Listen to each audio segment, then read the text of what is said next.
All right, we are now to big idea 5, the impact of computing. A lot of these really are, for lack of a better word, a little bit kind of common sense questions, a little bit of ethical dilemmas that I know we've gone through a good bit already.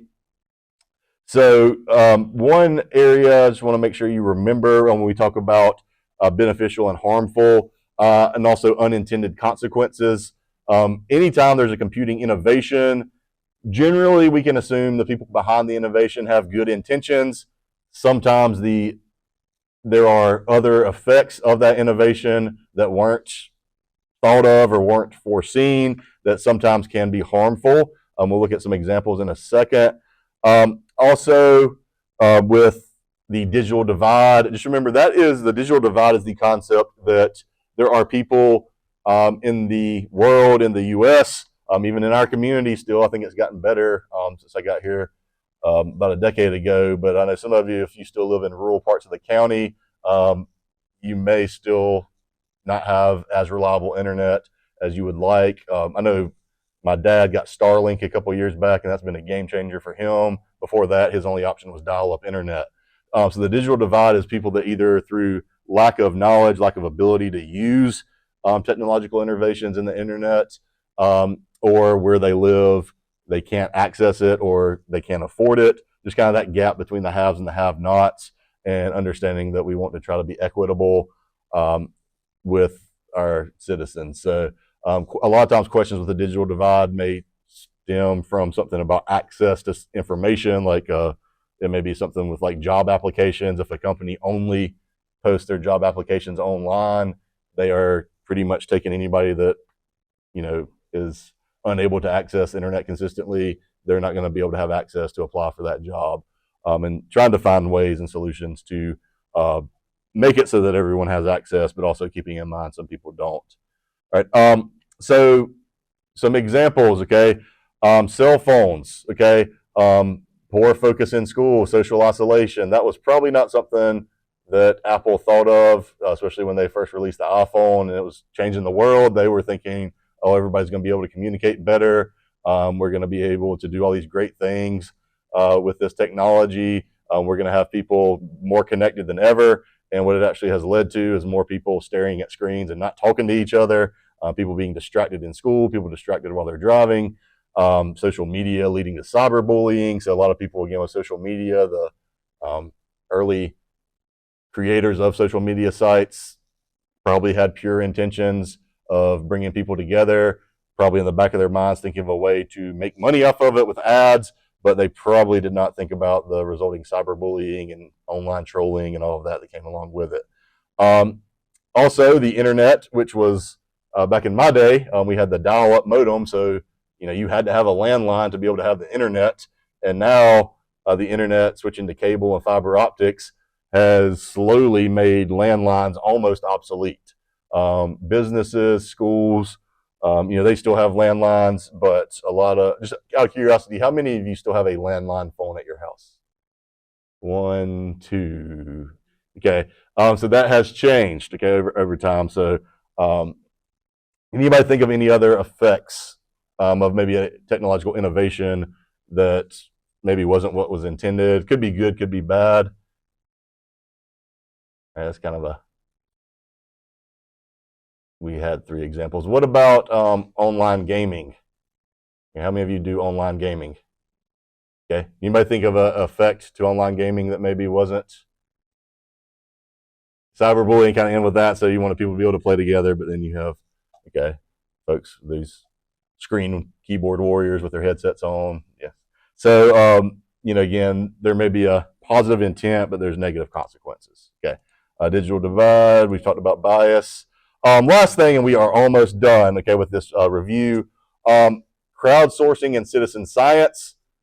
Okay, crowdsourcing is where lots of people come together to provide information. The classic example of crowdsourcing is Wikipedia.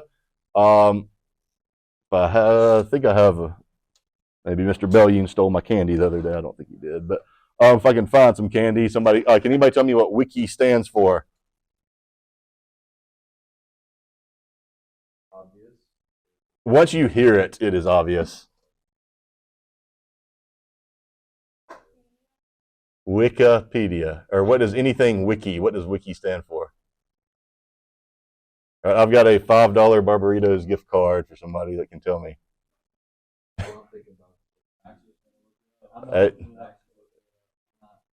You can look it up at this point. Whoever the fastest person is, you gotta shout it out there.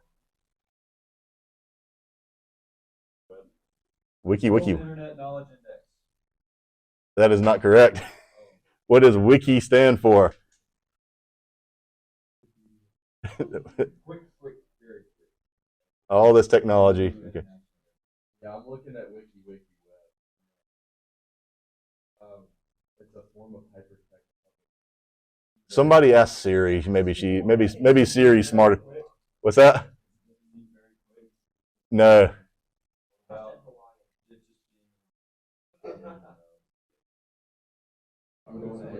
Okay, use AI at this point. Let's see if it's reliable. That's what it is, but what does wiki stand for?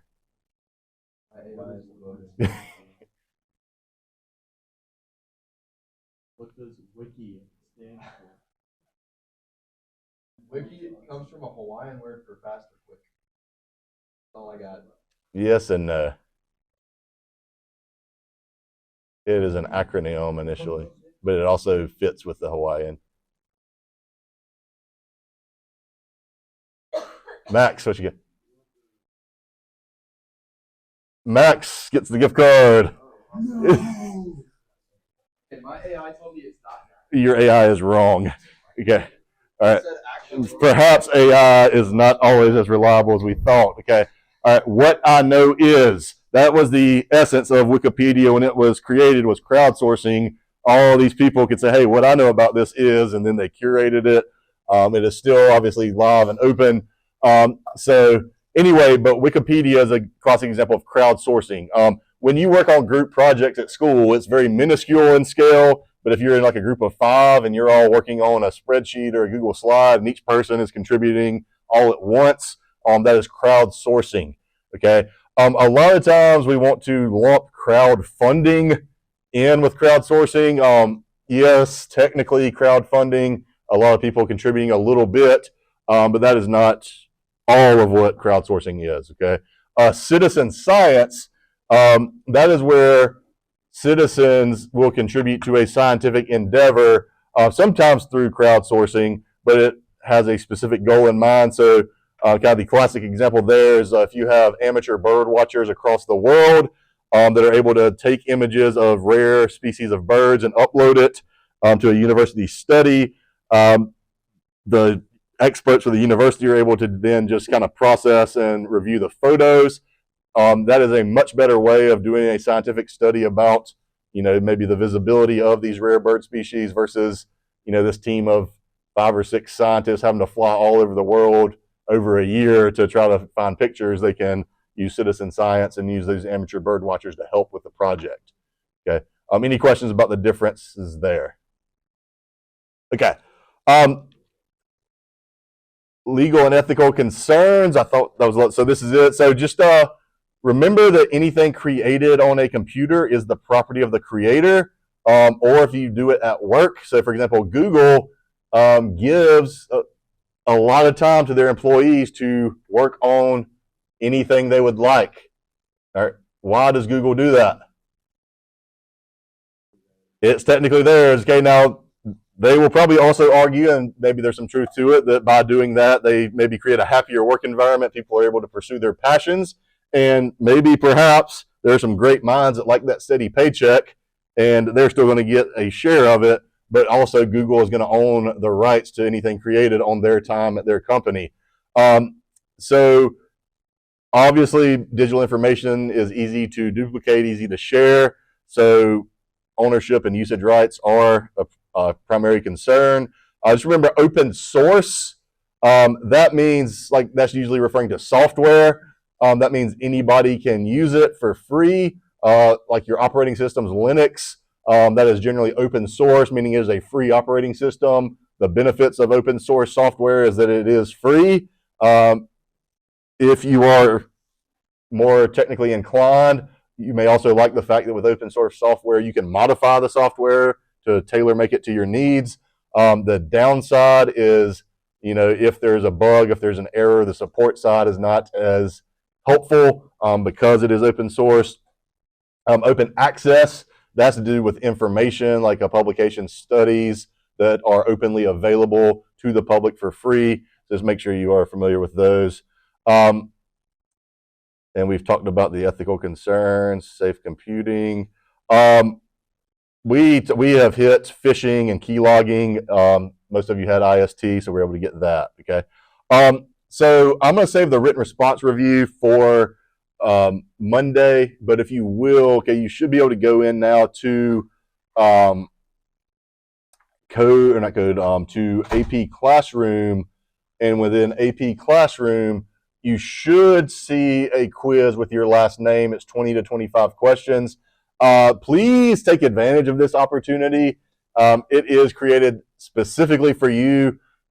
If it seems overly hard, it is because I used the resources available in College Board to target it to the questions you had the most trouble with throughout the semester.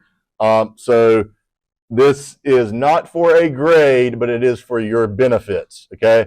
I do realize some of you may have an AP exam Monday coming up, but you can take a few minutes to do a 20 question, 25 question quiz in here, give it your best shot. Then you'll get that immediate feedback. And then if you have further questions, like if you just completely don't get something, now hey, ask me the question, Coach Manning, can you help me with this? And we'll be good to go, okay? All right, any general questions before we get started on that? Okay.